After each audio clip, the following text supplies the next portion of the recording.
you! That's right, Grandma could outdrive you. Hi, everybody. Welcome back to the Derek Pernesiglio Show. I'm Derek Pernesiglio, but who I am isn't important. It's the guest. And today's guest is two-time USAC Midget Champion Stevie Reeves, also spotter to the stars, I guess we can call you, too. At times, yeah. Okay. Well, we're just going to sit down and just have a chat, just do some bench racing. But for you, we were just talking, you started off like a lot of kids racing. You started off in quarter midgets, right? Yeah, I started at 7 years old racing quarter midgets. My dad drove stock cars when he was young. We lived right across the street from Indianapolis Raceway Park in a trailer. And I used to ride my bike down and watch all the go-karts running and everything. And I was 4 years old and riding my bike down the street. Back then, you could do that stuff. We lived in that trailer for a while, and then sold it to actual Dana Carter, Poncho's brother. And I ran quarter midgets, started when I was 7. My parents got divorced, and I moved in with my grandparents, who lived in Turn 3 of the Indianapolis Motor Speedway. And my grandfather owned my race cars at that time. And now, let me interrupt you quick. You were 7 years old, and you got to decide where you wanted to live? Yeah, when they got divorced, they set me down and said, who do you want to live with? And I loved racing, and my grandparents owned the race car, and I was afraid I was not going to get to race. And so I said my grandparents.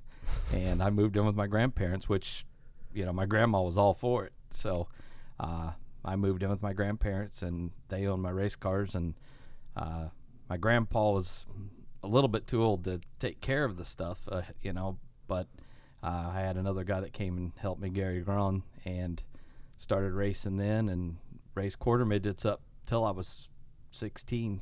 Back then, you didn't have the micros and all the different things. You had to be 18 to race in USAC. Right. So it was a lot different time. So we raced quarter midgets till we were 16. And, my local track was myself, Robbie Stanley, Eric Gordon, John Stanborough. In Kokomo, we raced against Dave Darlin.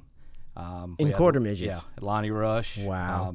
And then now all the quarter midget builders, Tad Pfizer, I raced against him. Nervos, I raced against John and Robbie Nervo.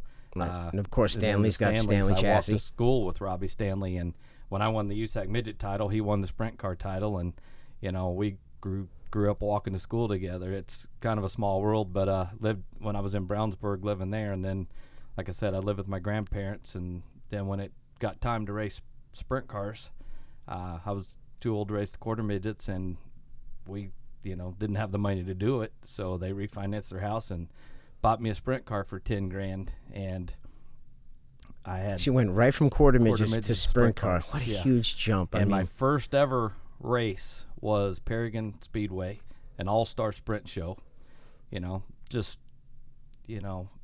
Kid that was just too anxious and didn't want to wait for a weekly show, and that was the first race, and I went. 72 cars showed up, and 72. Yeah, there was Steve for a Kinzer regular and Swindell show and everybody there. A wing show, right? Yeah, it was a wing show. Okay, and it was all-star sprints, and ran that race, and then the next race went to Bloomington, took the wing off, won the fast heat, and it was a lot different back then. But my crew, I was 17. I was the only one old enough to drive the truck. I had a 15-year-old that helped me named Cuz, and he ended up being a chief mechanic at the Indianapolis Motor Speedway one year, and he still works for, I believe it's Ray Hall. And then the 14-year-old Jeff Gron, he has been a crew chief for many people. He's won the Indianapolis Motor Speedway as a crew chief for Franchitti, won championships. Okay. He's worked for Andretti forever. He's now with Ed Carpenter Racing, still the chief mechanic to this day. But so a bunch of kids just went racing, and I was the only one old enough to drive the truck. The goal was Indy. It wasn't NASCAR if you lived in that area. Because at the time, Indy was the top rung of motorsports. In the 70s and even into the 80s a little bit too. Yeah, until NASCAR. My grade school was directly between turns 3 and 4. And during the month of May, I never made it to school very often. I was going to say, how do you get anything done? If I turned right, I went to school. If I turned left, I went to Indy. And I knew about every way to get into Indy without paying. And I used to actually sell golf balls. I'd go through the golf course and get golf balls out of the creek and sell them. And that's how I made money when I was young was selling golf balls at the Indianapolis Motor Speedway. How old were you at the time? Then I was, 11, 12 years old. Wow. Yeah, I would. That's how I made extra money. At the Indian, and did they know you were doing this, or no? But later on, when I was racing the Busch cars with Clabber Girl Baking Powder was my sponsor. That's the Holman family, right? And I told Tony one day, I said, "Yeah, I used to sneak in here and sell golf balls," and he's like, "Was that you?" Like they knew, but it was. That's just growing up around there. That's what we did, and everybody wanted to be at the Speedway, and that was my goal, and. I had 2 opportunities to go there and never got to race there, though. There was just circumstances both times I didn't get to go do it. So you never turned a lap there? Never did. The one year I was in the garage when I was racing, and Jonathan Bird came by on the golf cart and said, "Meet me in the garage area." And I went to the garage area, and he said that his driver wasn't up to speed, wanted to put me in the car. But at that time, you had to have your rookie test before the month of May. And I didn't have that at the Speedway, so I wasn't able to do it. So that would have been an awesome opportunity.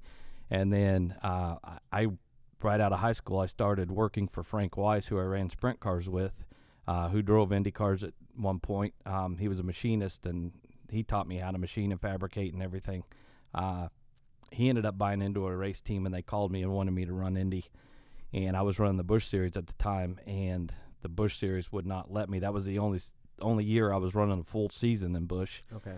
And they would not let me because I would have had to miss a couple races for qualifying. And the race at Charlotte was on Saturday, and you couldn't race 24 hours before the 500. So they would not let me do it because I would have had to miss some races. And so, unfortunately, I never got to do it. I wish I'd have just quit the car at the time because I was, if I'd have known what I know now, I would have done it just because I wanted to run Indianapolis. That was my goal my whole life. Well, I was just going to ask you, coming from that area, was it, Indy or NASCAR that you wanted to go to? Well, it was Indy. I mean, that was everything. Well, I wanted to run midgets and sprint cars. I mean, that's what I grew up. When I said Gary Grahn helped me in quarter midgets, he took me to a lot of those races, and that's what I wanted to do. There was, no doubt that I was going to do that somehow. And then when I got to a certain point, I wanted to run Indy cars. That was where it was, and I didn't know much about stock cars. I watched the Daytona 500 and some different things, but then racing with Jeff Gordon, and he started moving down, got me more interested. I got to watching it and paying attention more because of him, and then I started, going to some of the races. And actually, when they came to the Brickyard for the test session for Goodyear, the very first time I went out there, Chris Paulson was my crew chief on the Silver Crown car, and he was building the radiators for the stock cars, the CNR radiators. Yeah. So he had a big party every year when they'd come to Indy, but that was the first one. And I'm like, how can I introduce myself to these people? So I put my T-shirts on all the bartenders so they would see my name, Well, not knowing that Saturday Night Thunder was as big as what it was. We were racing it, and we just thought it was racing, but come to find out it was a lot bigger than we realized at the time. We were just racing, and people were scheduling their flights and everything to get to the track so they could watch. The stock car guys could watch Saturday Night Thunder or Thursday Night Thunder. They were flying out early so they could go watch them. And so at the party, I met Chocolate Myers and some of Earnhardt's guys, and they're like, "Man, you need to come to the track tomorrow. We'll introduce you to Dale and Richard." I'm like, "Well, I've met Richard, but I'd like to meet Dale." It's like, "Okay, come on over." So I go there, and not knowing, I mean, they call him the Intimidator, right? I just thought it was because he intimidated people on the track. I didn't know how he was. So Chocolate says, "Here, come on, I'll introduce you." So we walk over, and he's sitting there reading the newspaper in the corner, and Chocolate's like, "Hey, I got somebody I want you to meet." He said, "This is Stevie Reeves." And he shakes his head and folds his paper down. He's like, "Yeah, I've seen you on TV before." I said, "Really? I've seen you on TV before too." And he just started laughing, And before I left that day, he's like, what are you doing out here? And I said, "Well, I kind of getting interested in stock cars, and I wanted to meet some people and see what it's all about." He's like, "What do you know about it?" I said, "Nothing, not a thing." I said, "But I want to do it." And they called him to go back out. He goes, "Hang around here." He goes, "I'm going to talk to you before you leave." So he went out and ran again, and Chocolate's like, he don't do that. That's not him. Yeah. And yeah. I'm like, he's cool. I didn't know any different how he was. He come back in, and he lifts the hood up, and he's like, this is a front steer car. This is a rear steer car. This is how this works and everything. He's like, you got any sponsors? I said, I got a couple. He goes, you got any motor deals? I said, well, working at the machine shop, I build all the Buick motor stuff that goes on the V6 Indy cars. I said, I might be able to get something through there. He goes, you got any tire deals? I said, yeah, I work with Hoosier and Goodyear, depending on what series it is. And Right. he's like, all right, I got a car I'm trying to sell, a Bush car. I'm going to run you at Hickory. I was like, wow. It's like, cool. So leaving that day, I was going to race for Dale Earnhardt. And, Chocolate Mar's like, you owe me. Like, he's cool, But I call him. I get a free motor. I get tires, everything. I have it done. All I had to do is mention Dale Earnhardt's name, and it was done. And the next week, Hank Parker bought the car. And I didn't get to do it. Their families have been friends for years, right, too. Exactly. So I didn't get to do it. But I went to Bristol the next week because I'm like, well, I'm on their mind. Maybe if he hears something, he'll put my name in. So I go there, and he was like, well, I walk up in the truck, and he's watching Mr. Bean. But British comedy. I know. Right. So he says, too bad you got to go home. I'm testing Monday at Martinsville. I'm like, I ain't got to go anywhere. And he tells my wife, he's like, what about you? She goes, well, I have to work, but he's like, this is a family sport. Either everybody does it or we don't do it. I'm like, she's like, okay. And he's like, all right, well, where's your car parked? And we're like, we don't have a car. What do you mean you don't have a car? I was like, we rode here with John and Carol Bigford, which is Jeff Gordon's stepdad. I said, we drove a T-shirt trailer truck down for him, and we were going to ride home with them because I raced Bloomington last night. He's like, oh, well, then just be here after the race. You'll fly home with us. And so we flew home with him, and Teresa said he'd never brought anybody home from a race before. And wow. So we went to their house, and he was telling us, like, we had a day in between. That was a Saturday night race, and we were testing Monday. So on Sunday, he's like, yeah, this is where my cup shop's going to be, and that's where it's at right now. And he said, you want to ride the horses? We're like, yeah. Well, I grew up in the city. I'm not a horse guy, So he gets on this horse, and he rides it around. He gets off, and he gives it to my wife, and he gets on this other one, and he starts riding around, and the thing starts bucking and kicking and throws him off and lands on him.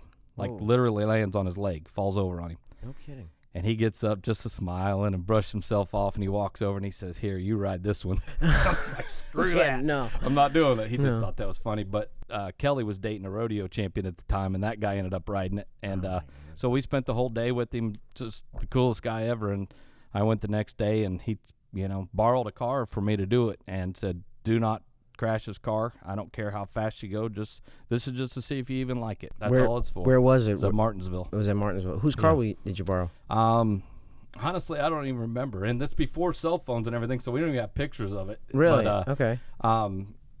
So the Uris and everybody, they were all out there. And so we went and ran that day. And Richard Childress took my wife and I back to the airport in his Corvette. So flew home. And, Three of you in a Corvette. Yeah, but Dale said, don't tell anybody about this because everybody's going to want to do this, and I don't, just keep it quiet. I'm like, no problem. Well, I'm running the Beast car at the time. A few months later, I walk into the speed shop, and Janice E. says, so you tested for Earnhardt, huh? I'm like, no. And she's like, yeah, you did. I'm like, don't you think if I tested for Earnhardt, I'd want people to know that? She's like, well, it's right here in this magazine. There was a guy writing a story on him that day and put it all in there. Oh, no. So, Did he tell him? No, he just knew that I was there with him and put it in there. And so did you call him and be like, this? I said, I didn't tell him. He's like, it's all good. But okay. No. But, later on, I started running the Busch Series the first year, and Low Buck team didn't have much money. He came over at Charlotte and was like, how you running? I'm like, well, we're middle of the pack, not great. He's like, how are you on stickers? I said, well, we don't have any stickers. We're just getting used to the racetrack. He goes, you can't run without stickers. 10 minutes later, here comes a set of stickers rolling over from his guys. And I said, Dale, we can't buy those. He goes, I didn't ask you for anything. You know where I live? We'll be at the Deerhead shop tonight drinking. Just bring the wheels back.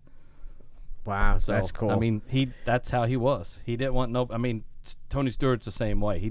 They did things for people and didn't want people to know about it. Right. I had heard all about that, like a lot of different things. But let's go back before the NASCAR stuff. Let's talk sprint cars and midgets and all of that, because my first memory of you was Thursday Night Thunder. I mean, and we just brushed over that quick. I mean, look at what that show did for all of you guys. I mean, you, Tony, Kenny Irwin Jr., Mike Bliss, Carl Edwards, Ryan Newman, who else? Leffler. I mean, so many guys. When you were racing the midgets and sprint cars and saw Jeff Gordon kind of venture that way, did you kind of see that as, this is the vessel that I need to get me there? Yeah. Again, like I said, we didn't really realize how big Thunder was at the time, and it's a shame that we don't have that anymore. I know. Because, you know, you had the fans that would watch us there and watch us grow up and then follow us to NASCAR. So then NASCAR got bigger, and you don't have that feeding step anymore. That, you know, now you have a lot of people that young kids will run one series for six races or 3 months and then move up to the next one, then the next one, and nobody gets to know the drivers like they did back then. Thunder did a great job. They actually took us and filmed us doing different things. They put me through Skip Barber driving school and filmed it just because they needed content if it rained. They took us to do a lot of things. We got to do a lot of really cool stuff. Right. I remember they would come into your shops and sit down and do interviews with you. I do remember the Skip Barber stuff. I did the Skip Barber, and I also got to do we did the same, me and Eric Gordon did the same stuff that the Formula One drivers did to see our reaction times.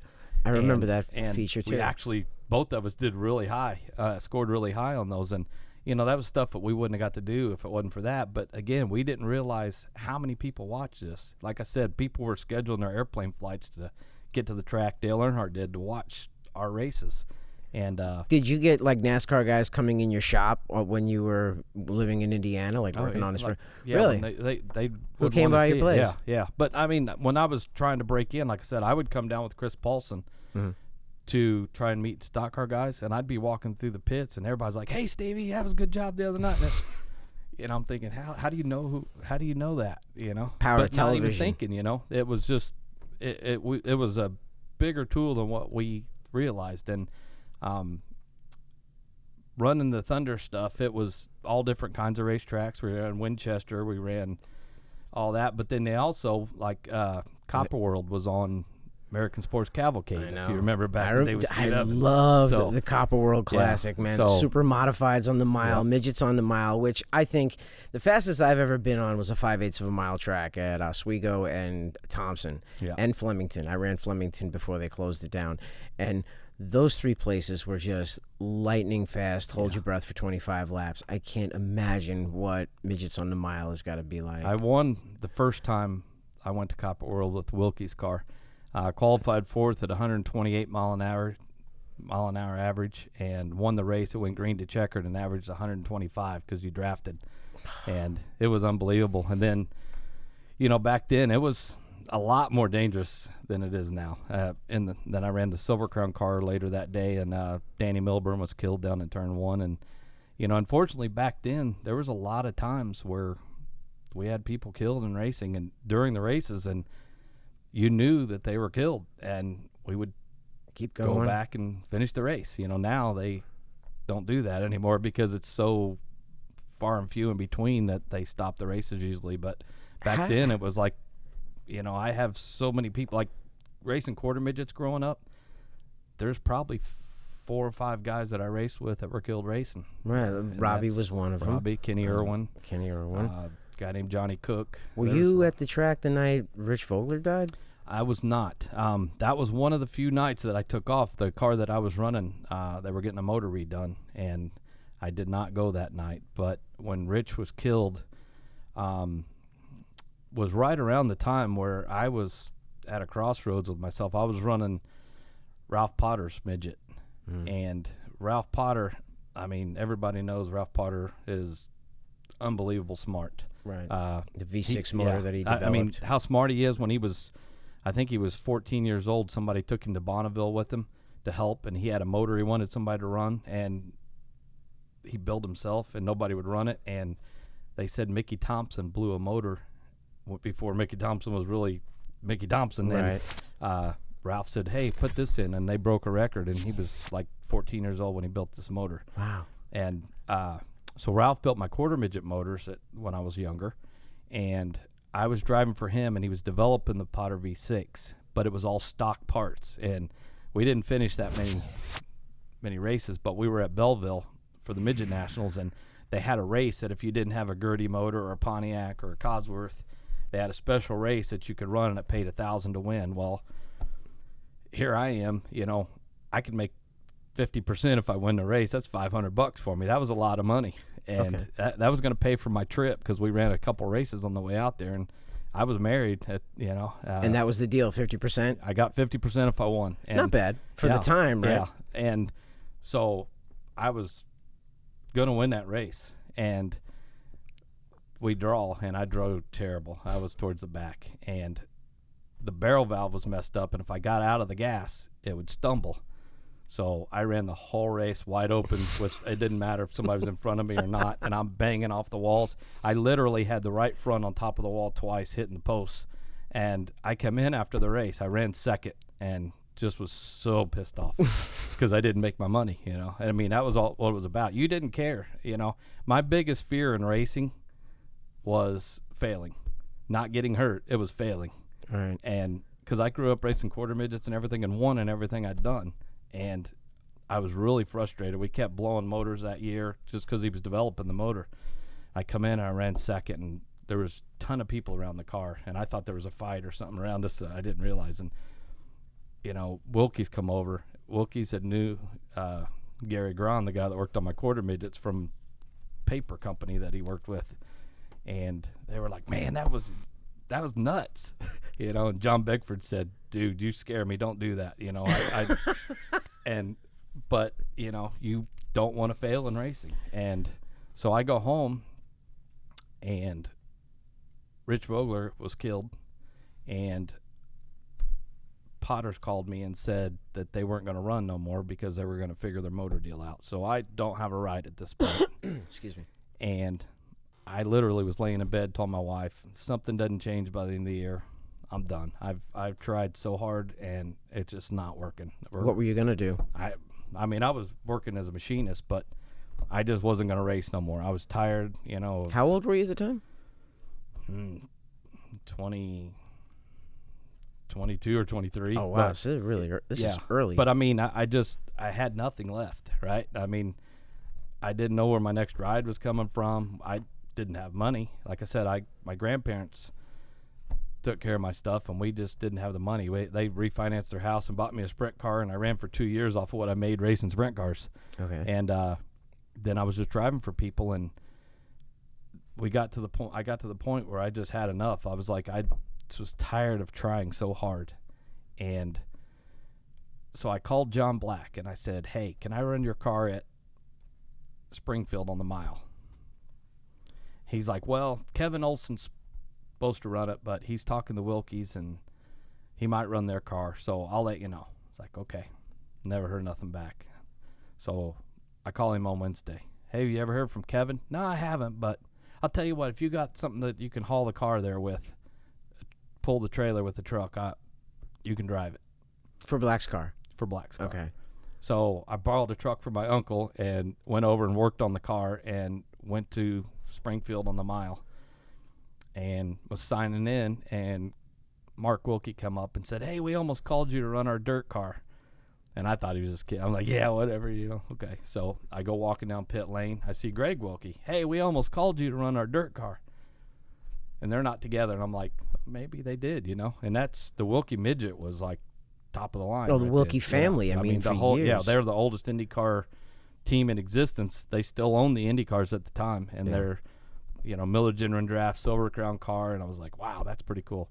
So I drive John Black's car, and he's got a so wait, this was Cosworth. the Silver Crown? This was a midget race. This was the midget. But there was Silver Crown was racing that day also. Now, was this at the time when the Wilkies had the Pabst Blue Ribbon Challenger cars? It was a Challenger, but it was right after Pabst Blue Ribbon. Okay. So I was running this car, and it was a Cosworth, which was outdated at the time. And I went out and broke the track record and ran second to Stan Fox in the feature. So I go home. I just got married and was still living with my grandparents. We hadn't got a house yet, and we just got a house, and we moved out, and I was at my grandparents to eat dinner, and we were leaving to go home and to go call Wilkie's, and my grandma come out. We were backing out of the driveway, and she says, "Somebody's on the phone for you." And I went in, and it was Greg Wilkie, or it was Mark Wilkie, and I was like, "Hello." He goes, "Hey, this is Mark Wilkie." I was like, "Hey." He goes, "What are you doing?" I said, "Literally, I was getting ready to go to my house to call you." He's like, "This ain't your house?" I said, "No, this is my grandparents. I just moved out." He goes, "Oh, this is what USAC gave us your number." And he's like, "What'd you want?" And I said, "I was going to see if I could drive your car." And he's like, "Hold on. Hey, Greg, he wants to know if he can drive our car." So they start screwing with me. Well, ended up, I got the ride in their car and running the midget and sprint car. And the midget was what Rich Vogler was driving. Okay. So after he was killed, then I was able to get in that. Johnny Parsons drove both of them for a little while.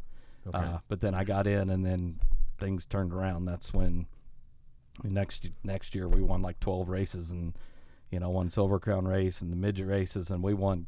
You won a championship with them, right? No, I didn't. I thought you won. I thought you won one with Wilkies and one with Steve Lewis. I won both of them with Steve Lewis. Oh, okay. So Wilkies, I lost the championship by 17 points. So they didn't run all the races to Mike Stryker.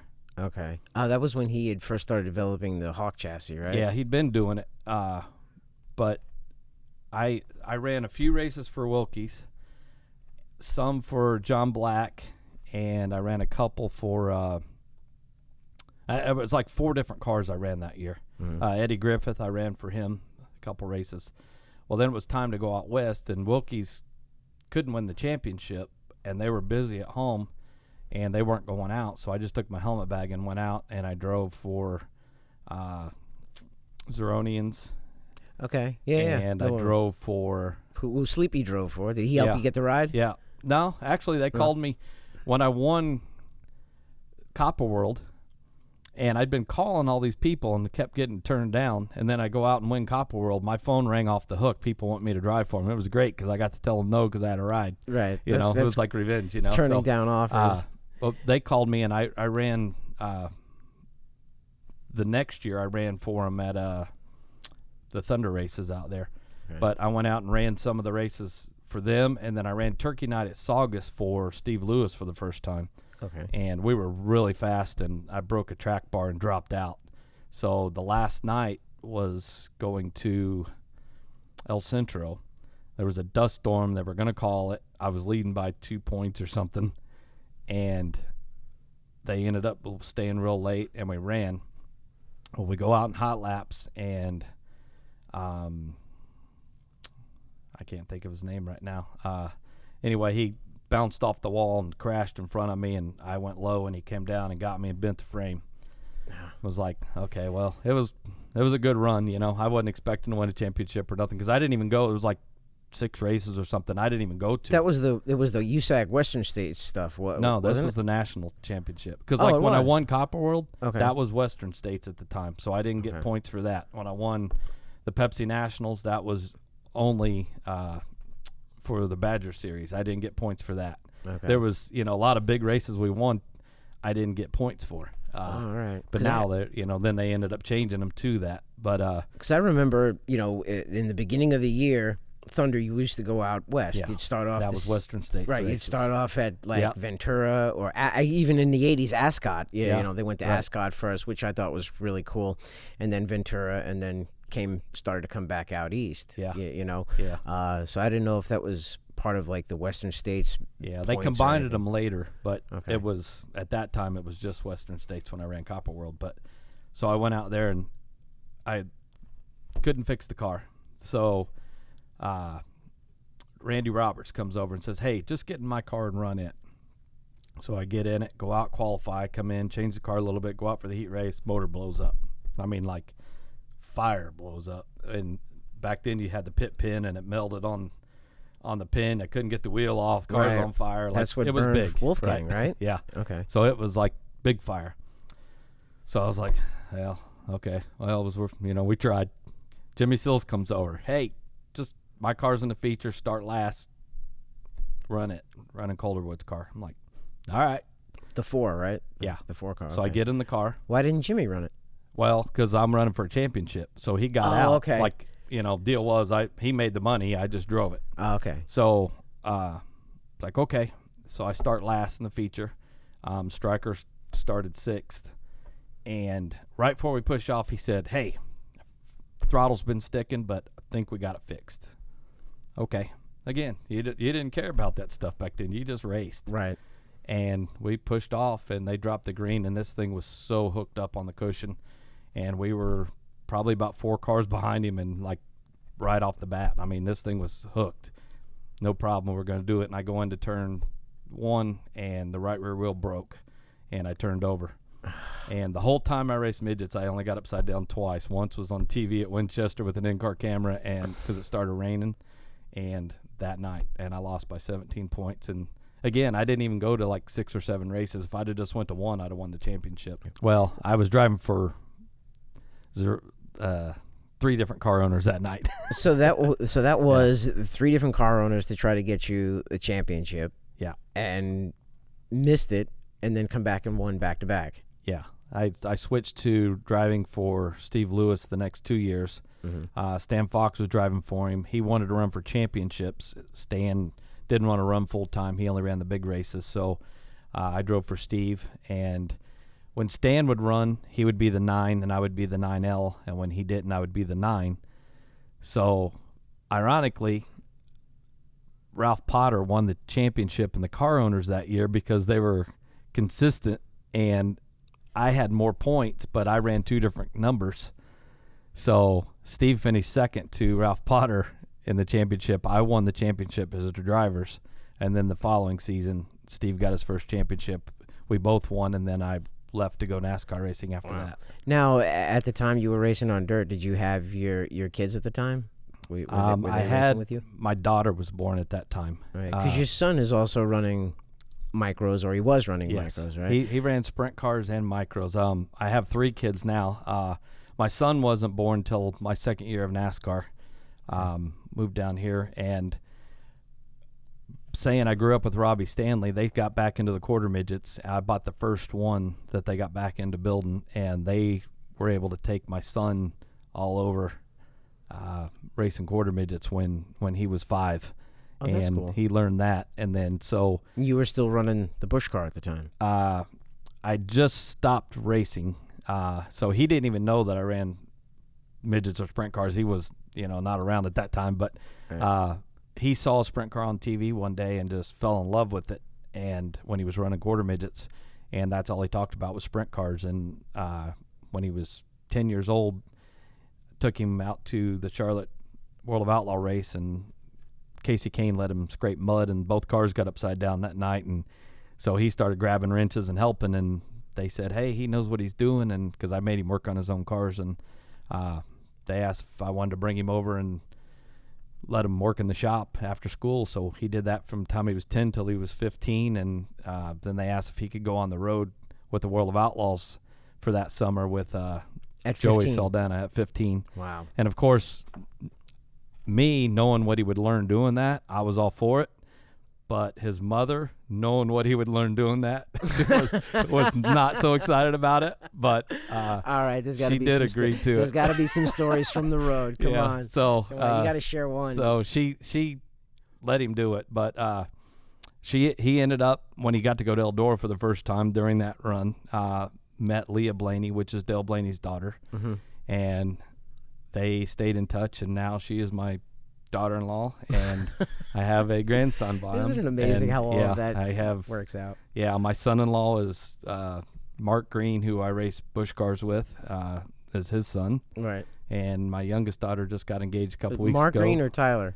Tyler is my son-in-law, Tyler's Mark's son. Right, Mark. Yeah. Okay. So then my daughter just got engaged to a guy that races RC cars for a living, and so our family is racing. That's what we do. That's so funny. What was the story you were telling me about? You had to break the tires in one night because your kid had to leave? What happened? We bought a micro for him to race, and he ran sprint cars when he didn't even have his driver's license yet, and he ran pavement sprinters up in Michigan, and then he didn't race for a long time. Well, they started running micros at Millbridge, so I bought a micro, and we were going to have fun as a family doing that. Had he ever been on dirt before that? Never. He'd run pavement his whole life, so that's what was so different. And him and Christopher Bell are really good friends, so Christopher was helping him with the setups. Well, my son was trying to drive it like pavement, and not being in the car, feeling it myself, I just was going with what he's telling me.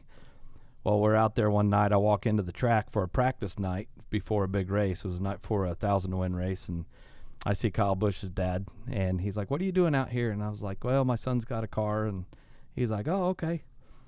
So Hayden goes out and practices the car, and then comes back in, and he gets a phone call that his little boy's sick. And they're going to take him to urgent care. And I'm like, well, just leave. This isn't important. He goes, well, they're going to call and tell me what we're doing. I'll run one more. So he goes out and runs another session, comes back in, gets another call and said that his fever's too high. They want to take him to the ER. I'm like, well, go. This will load up. He goes, well, we have to break in the tires. I'm like, well, I don't know what to tell you. He's like, you're going to have to drive the car. I said, I am not driving this car. And he's like, you got to. Could you fit in the seat? Yeah, we're just the same size. Okay. Yeah. I mean, he's 26, 27 years old now. So. Oh, this might make you feel good, though, that you yeah. can still fit in the seat, though. Yeah, well, that or it makes him feel bad because I can fit in his seat. So he had to leave, and I'm like, I don't even know what the gears are. And he's like, all the way back's first, forward 1 second, run second gear. Okay. So I put his suit on, his helmet. I get in the car, got my Vans on. I'm not even wearing racing shoes or nothing, and I come down and don't have on his Hans or anything, I mean, I'm old school. Right, yeah. So I go get in line and have no idea what I'm doing here. So here comes... I mean, you have a little bit of an idea after all your years of here comes racing. Kyle's dad. He walks over and he sits down on the Nerf bar and he's like, you probably get this a lot, but you just listen to your father and he'll get you figured out in this stuff. He knows what he's doing on this dirt stuff. And I'm like, hey, Tom, it's me. He's like, what? I go, my son had to leave. It's me. He's like, what are you doing? I said, I have no idea. I didn't quite say it like that, but he got the message that I didn't have a clue what I was doing. That's great. So we roll off, and they give you the whole half a straightaway before they throw the green, and I'm wide open in turn one when we roll off, and you run 4 laps. I come in, and this thing will not turn at all. It's terrible. So we go in. I change the stagger. You knew you were feeling right away, though, right? For me, but I change the car all around. I go back out, and I'm in line. Well, here comes Brad Knopfsinger walking across. Well, I raced with Brad growing up, and he's great. He was my team manager on my Busch team, right? So he comes by, and he waves at Hayden. And of course Hayden gives him the finger, and he looks like what's that all about, and he walks over and jumps up on the Nerf bar, and he's like, you want me to ride here, kid? I said, you can if you want to, be like old times. And he stops and he looks down, he's like, holy shit. He goes, I was going to the trailer, but I'm watching this. So I roll back out. I run again and come back in, and that's all I ran was 8 laps, but I think Hayden ran a 62 and I ran a 68, so he ran faster than me, but I was still too tight. But it actually helped him from then on because he ended up running a lot more stagger than he ever had, and just the car, he was just trying to drive it like pavement. So it did help him, just those 8 laps that I ran. So I'm on my way home that night. Brad Knopfsinger calls me. He says, we're all in the truck trying to figure out when the last time you ran dirt was. He said, we all have a bet. I was like, well, what's your guesses? And they all tell me, and I'm like, none of you are close. I said, the last time I raced anything was 2005, was pavement. Wow. The last time I ran dirt was when I ran second at the Chili Bowl in 94. So it'd been 27 years, and he was like, holy shit. He goes, that was impressive then. And I was like, big time. Yeah. So it's like riding a bike, though. Yeah. We sold the car, and I really wanted to go out and test and run it with the stagger and everything like I would have liked it one time, just because. But, it is what it is. It's probably better that I didn't because, Did you and Knopfsinger feel like kids again, screwing around at the track? Yeah, we do that. But when I come in, Christopher Bell was like, that's awesome, man. You need to race one night. And I was like, no. I said, Brent Cruz, who wins out there. Oh, I know. I've raced right? with him before. Okay. Well, yeah. I'm like, he put a straightaway on me. He's like, well, he puts a straightaway on everybody. I said, I don't care. That's not my competitiveness came out like that. And they got no fear either. Yeah, they have no fear. Yeah. I know. I tell people all the time, like, how frustrating it is rolling into the track knowing your biggest competition is 11. Yeah. Oh, I know. Right. But now, I mean, you go look at the lineup out there. It's all kids. It's Bell and Suarez and.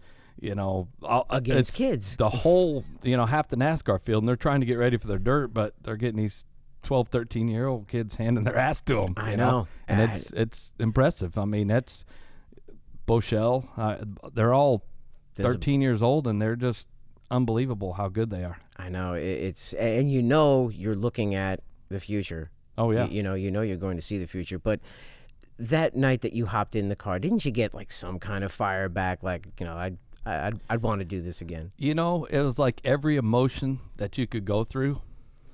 One was, okay, good, nobody knows it's me until afterwards. Then it went through the pits like wildfire.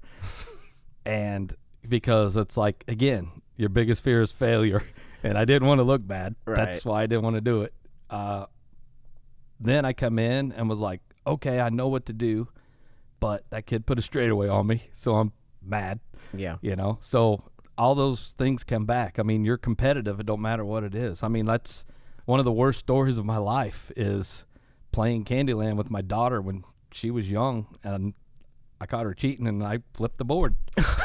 It's like the worst story a father could ever tell, Really? But it's just being competitive. Way to set an example. Yeah, right? and I mean, unfortunately, it really happened, Is she competitive? So, oh, yeah. My whole family is. Yeah, they're... You were telling me, what was it? Was it she the one that was running the RC car for the first That was time? my youngest daughter. She ran the RC car for the first time. She's engaged to a guy that's won the RC Chili Bowl 9 times. He races RC cars for a living, and he is unbelievable. And so she decided, or we talked her into racing the other night for the first time. And she didn't want to do it because she was afraid she was going to be in the way. She wanted to practice more. And we were like, it's a beginner class. You can crash every lap. It doesn't matter.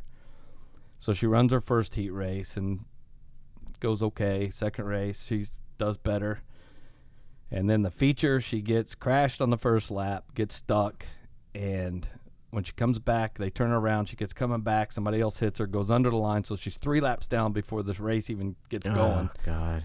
And she runs really good, gets back she was up to 4th, but ended up like 6th or 7th in the race. But, from 3 laps down, and she comes back to the trailer and is as pissed off as you can be. And, her mother's temper really came out in her, and it was embarrassing to show how her mom was. But that's everybody knows my temper. My temper's horrible. So, her temper came out, but she was very competitive, and it was her first race, and she went from not even wanting to do it to ready to whip some ass. Did it make you proud, though? A little bit. Yeah. A little bit? Yeah. That's great. If you don't care about it, you shouldn't do it. Right. Yeah, I understand. You got to have that fire in you. Without the fire, do something else. Yeah. We're jumping around a little bit, so let's kind of jump back a little bit to how the NASCAR career started. Obviously, you're running Thursday Night Thunder, doing great with the Wilkies, ended up driving for Steve Lewis. I mean, and at the time, Steve Lewis's car was, the team to drive for. I mean, that was the super team. So how did the transition happen to a Busch car? Or Xfinity cars, they call it. Well, like the rest of my life, very unconventional way. I put a deal together to run a race the end of... Sorry, I had to cough. I put a race... sponsors together to run a race the end of 93 at Rockingham with Aiken Sutton Motorsports. About a week before the race, one of the sponsors backed out. like I said, I grew up with no money. I had no idea how I was going to pay for this. I was committed to this, and I was panicked. I worked, again, for Frank Weiss on Gasoline Alley machining, and I'm at the machine shop, and I'm thinking, what am I going to do? I mean, I'm like in panic mode, and I'm like, the only people that I know could help me right now is the Holman family. Mm-hmm. I walked over, picked up the phone, and I called Tony George's office and asked for Tony, and they said he was in a meeting, and I said, well, this is Stevie Reeves. Could you have him call me back, please?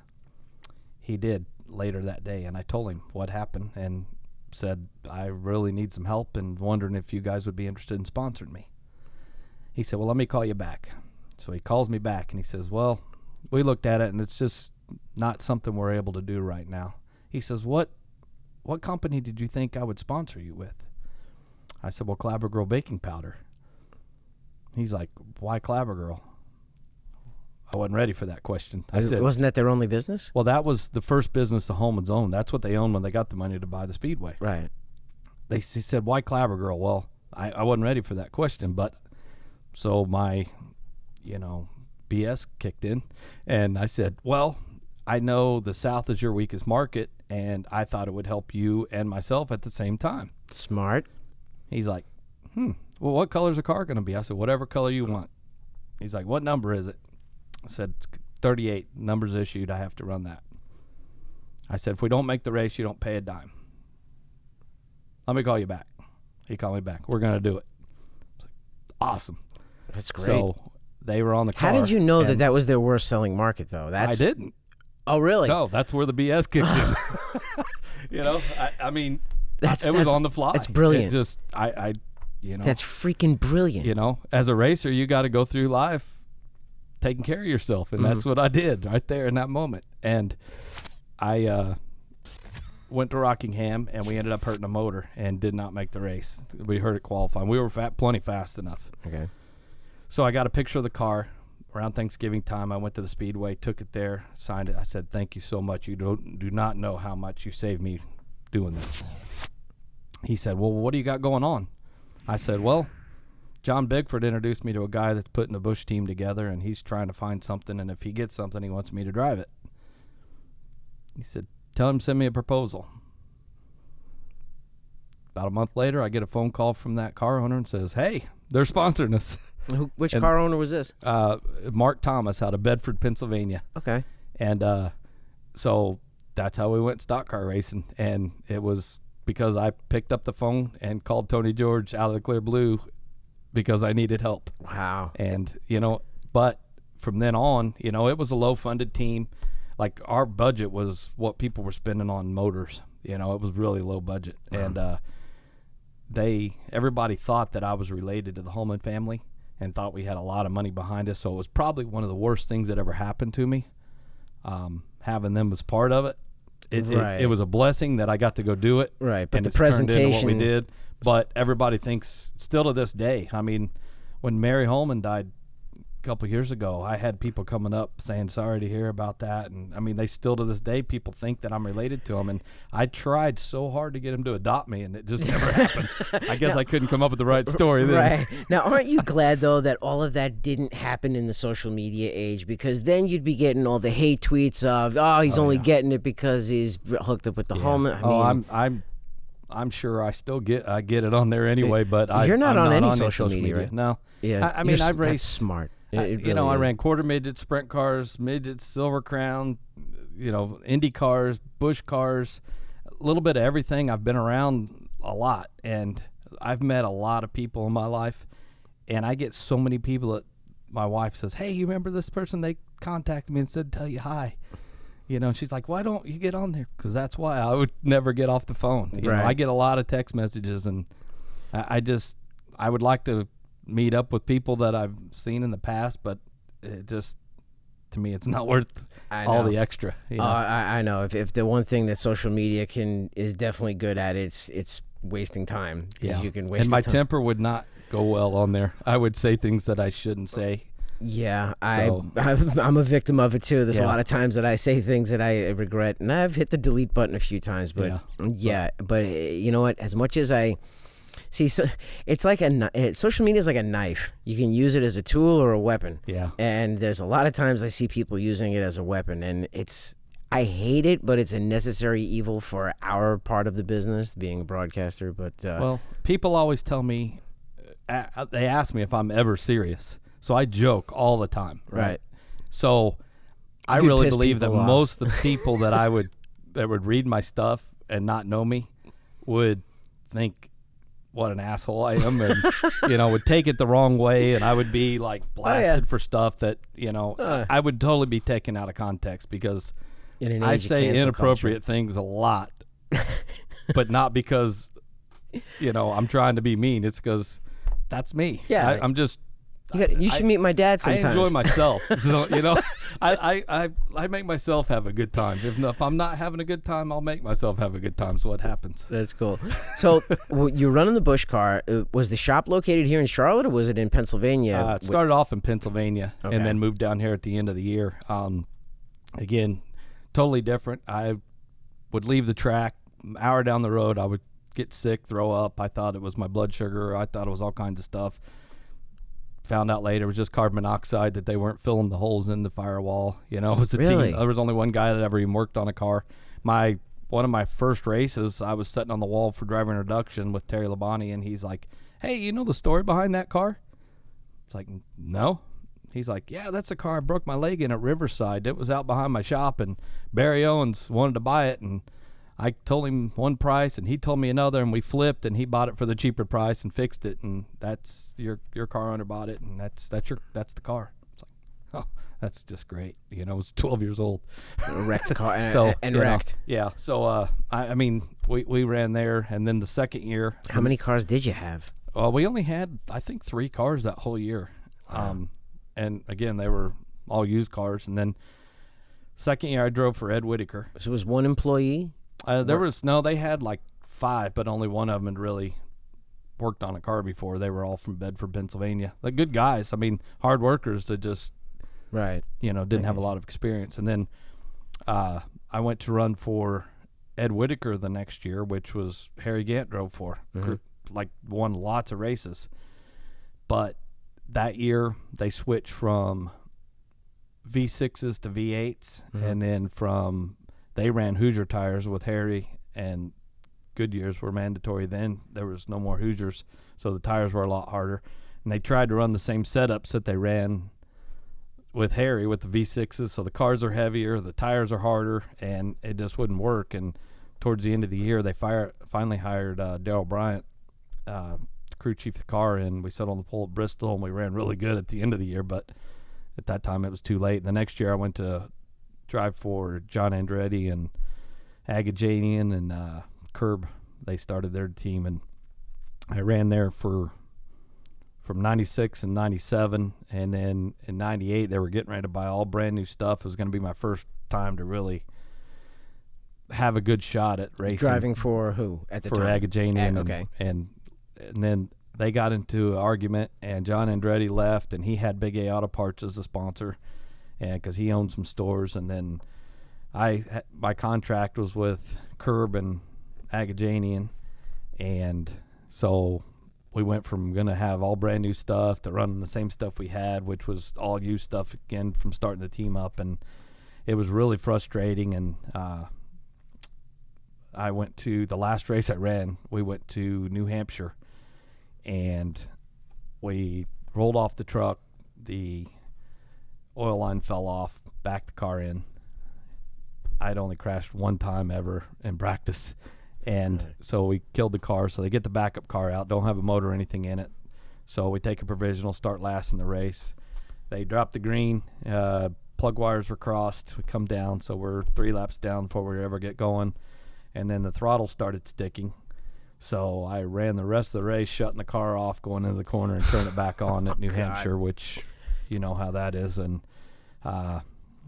I was so mad that I ended up, instead of flying home, because I was so pissed at the crew chief, I rode home in the lounge of the trailer from New Hampshire back to Charlotte.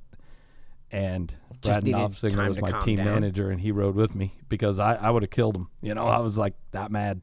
And I came home and laid in bed that night and thought about it. And again, back to where I won my whole life growing up. When I walked into the racetrack, I always thought I could win when I walked in. And I'd just been beat down through the NASCAR so long and not having the right stuff to do it that I just was done. And I walked in and called Agajanian the next day and quit. So you're soured on the NASCAR experience, and this is right about the time that the IRL starts to become prominent. And what we were seeing with the IRL was a lot of sprint car and midget drivers getting shots again. I mean, even Jack Hewitt was getting a shot in IRL cars, and so was Steve Kinzer. Was that something that you looked at as this was my ticket back to Indy? Well, when the IRL started was about a year or two after I started NASCAR. Mm-hmm. So if it wouldn't have worked out in NASCAR, I think I would have had a good shot in IRL. So it's just funny how things work out. I wish I would have waited now because, again, Indianapolis Motor Speedway was the thing I wanted to do, no matter what it was going to take. But I wish I would have waited so I could have done that. I did get to run 4 IndyCar races total after I quit driving the stock cars. I got some phone calls and did that and loved it. I wish I could have done more, but just how timing is and everything. That's how my cards were dealt, and that's the hand I had to hold. So were you looking at it going, this is what I should have been doing the whole time? Yeah. Okay. Yeah. I mean, I was more comfortable doing it. It was like, it seemed like it fit me better. It was your people too, probably from your area of the country. Again, I knew them all. I built parts for Indy cars, so not only from the midget sprint cars where they were all working there, I knew them from building parts for those guys. Mm-hmm. So yeah. So you really have done it all. I mean, you've worked on the cars, you've built stuff, machine stuff, driver, spotter, through the years, spotted for championship cup teams. You've seen decades of the sport. Where do you see it going right now? I mean, we've got the new cup car that's out. We've got the Xfinity Series, the way that it is. The drivers are younger and younger. Where do you see the sport going? Well, like I said earlier, when we ran the Thunder races, we had fans that followed us through. It's a shame that we don't have that now because people are coming in and nobody knows who these guys are. They don't have backgrounds. They don't know anything but a name. And it's a shame because, like, I spot for Christopher Bell now. His resume is unbelievable. Mm-hmm. I mean, he's really a talented driver outside of what he does. Now when I'm on the road, I leave the track, go get something to eat, take it to the hotel, and I watch Flow Racing or Dirt Vision so I can see the sprint cars and midgets run. You didn't have that opportunity back in the day to watch all the series for the whole year. They had the Thunder. But with Thunder, you had people turn it on that never watched racing before and became new fans. Now you have to subscribe to do it, and if people aren't going to do that don't know anything about it, they're not going to pay. They're not going to pay. So you're not going to know about. You're not going to have that background of the drivers anymore. So that's the downside of it. You don't get to know the drivers anymore. There's no personal side to racing like there used to be. What do you think we can do to cultivate that local talent again, though? What do you think we can do to get that back? Because there's a few guys in the Cup Series that have been able to do it. The Kyle Larsons, the Christopher Bells, the Ryan Preeces, they go and they do their short track stuff, and they have a lot of those followings that have followed them. What do you think that there should be more Cup drivers that should be doing that more often? Well, just like Gavin Boschel that races. He's, 13, 14 years old now and is one of the most talented kids I've ever seen. With the YouTube, somebody needs to be picking up on that and finding that kid and bringing him up so somebody could follow him through that's a race fan. Tanner Holmes out in California has a YouTube channel that a lot of people watch and follow him. Right. But he's a little, he's not 13 years old. This kid's 13 years old, and he's starting to run late models. He's starting to run sprint cars. He's run micros. If you get somebody like that and can follow him through, that kid's good enough that he's going to be successful. Somebody needs to follow that and do a storyline so people can follow that. Interesting story. That's what they need to do right now. Interesting story. I interviewed Gavin for his very first television interview when he was 5 or 6. Yeah. So I've followed his career. I've actually held him in one arm. So that's what I'm saying. YouTube is still free, and you just got to watch a couple commercials in between. But that's what's going to catch somebody's eye and get them interested in racing again. When you're trying to get new race fans, when I ran the Busch Series, they was sold out on the Busch days. Mm-hmm. And there was tons of people there. But again, you had ASA, you had USAC, you had modifieds, you had guys from all different divisions. When they came to NASCAR, their fans came with them. Right. Without the grassroots and people, like I said, those kids are only running 6 months in one series. So they move on before anybody gets to know them. Right. So you don't have that fan base that you used to have bringing them up. So that, I think that's our biggest downfall right now, is we need to get back to the winter heats or the Saturday night thunders or Thursday night thunders on network television or a cable channel, that we can learn these people again. So when they get to NASCAR's got something to say. We got this guy now. Right. Look at the one that's come up through the ranks. Being that you're not a social media guy, though, do you think like that is how some of these kids are going to cultivate those fans? I mean, because you've got the TikToks, the Instagrams that are out there now. I mean, you have to. I mean, because I'm not on it doesn't mean I'm not aware of it. It's not because I'm just the old guy that don't get it. No, I'm the same way. I was asking one of the PAs here, how do you do TikTok? Being a spotter, when I'm on the roof, you look down, everybody's on their phone. The problem is these racetracks don't have the internet good enough to keep up with the phones. So when you don't have that, people lose interest. Mm-hmm. So you got to have, even though you have a product in front of you and you're watching, people can't keep their attention that long because of that. People, you know what? If you have your race going on and you give that person an internet and access, they're going to talk about your product. Mm-hmm. That's free advertisement. Right. When you don't give them enough signal to be able to do that, they get bored. They can't send out stuff. They can't do that. It's not like what it used to be. We had 3 channels. You had to watch the whole show. Right. Now they can change it when it gets boring. True. Same with the sitting there. They get bored with it. They get on their phone. Do you think it's because we're moving these kids up too fast? I mean, like you've seen it out at Millbridge. You've got, now they've got the restricted division out there. You've got 9 and 10-year-olds in micro sprints now. I mean, guys my age are racing with 11-year-olds. Do you think it's because they're moving them up too quick? I mean, we're seeing kids as young as 10 in these junior late models now. 10 years old driving, a 300 horsepower late model. There's a place for some of them, like the Brent Cruz and the Bochelles, but then there's guys that their dads think they're ready to do it, and they move them up. They didn't have nothing before the 600s except the carts out there. Mm-hmm. Well, you don't have suspension to learn. You don't have all the other stuff.